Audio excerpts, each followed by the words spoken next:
right? Then just suppose you find the best hyperparameters, and then let's do forecasting, actual forecasting.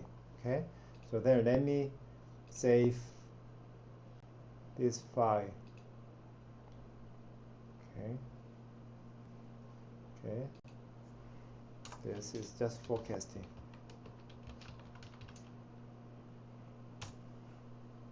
Okay, then there is no auto sample forecasting, right? That means there is no realized dependent variables, and there is no log PPL, right? Okay, so then this is just simply y, this is simply x, and then what is x underbar f should be what? Just what?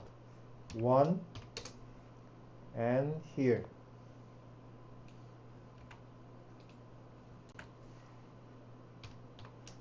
this will just end last row, and then it should be column vector, right? Transpose here, and just suppose this is just the best hyperparameters. Okay, you find. Okay, and then of course you are going to save the predictive distributions, right? And then but it should be 1. That's 1, and then there's no for loop, right? There's no for loop, and no for end, right? And then there is no we had already y, already x under by f, right? And then of course you may save these parameters, and we need initial values, right? Nothing to change here, right? Nothing to change,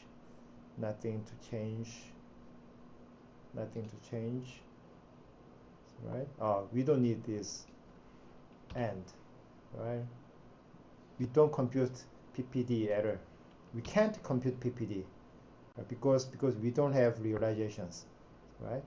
And then we need discard the burn in. Okay. Oh, sorry. Yeah, we don't need this one here, and we don't need log PPL. Right. Okay. So then, yeah. So then, yeah. You can save this, or I would write plus something else. I want to plus histogram later. Okay. Okay. Just for now, yeah. I don't need them later. Okay. Instead, I would write to plot this the posterior probability of the importance or inclusion of the variables, and control T. Okay.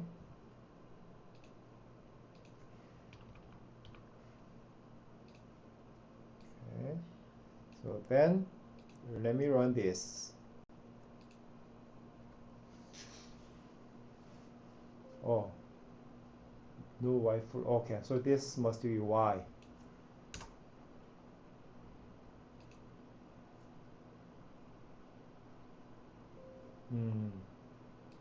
Okay. Let me see. Line 1 or 2. Line 1 or 2. Oh, sorry. This must just 1.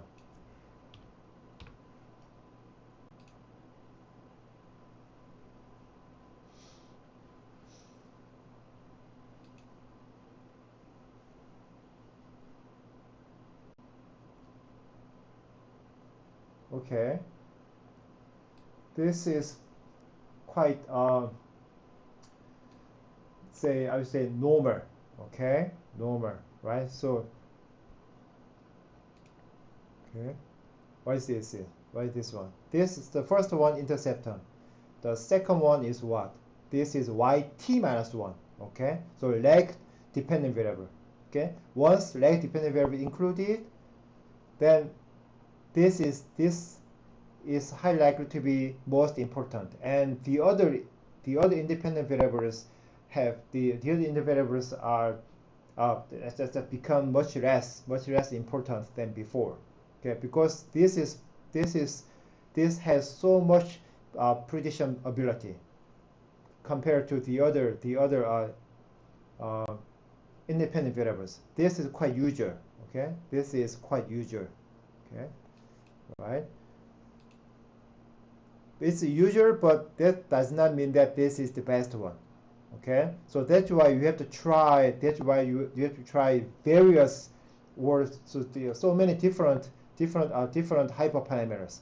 Okay, just to maximize the predictive accuracy.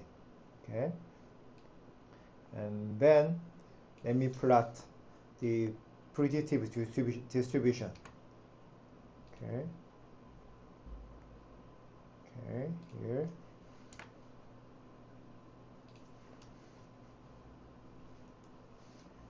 Okay, so then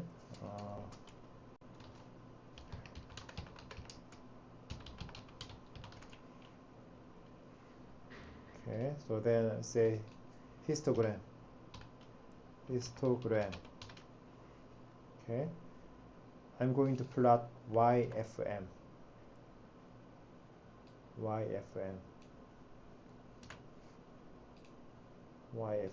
And X label is the 1 month ahead house price growth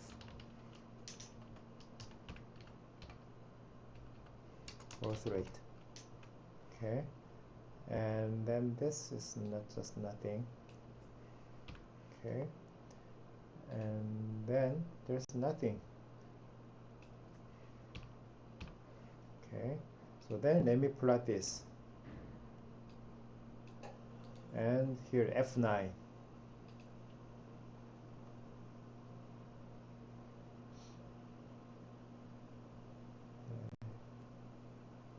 Okay, here you can see. Okay, so then of course you will report 90% or 95% credibility intervals, right? So our posterior mean, I mean the predictive mean. So I forecast that the growth rate must be around 4, and then it could be bigger than 6% or lower than 2%. But I don't think it will be lower than 0% or higher than 7%. Such probabilities are very low. But it should be, so then growth rate must be around 2% and or 6% like this. It should be between 1.5 or 1% to 6 or 7%. So this is my forecast. So this is average, or this is average, and then this size, I mean the credible interval size, the measures the size of the uncertainty, okay, or size of risk, okay, all right. So this is the how to forecast the actuary, okay, using the best hyperparameters, okay.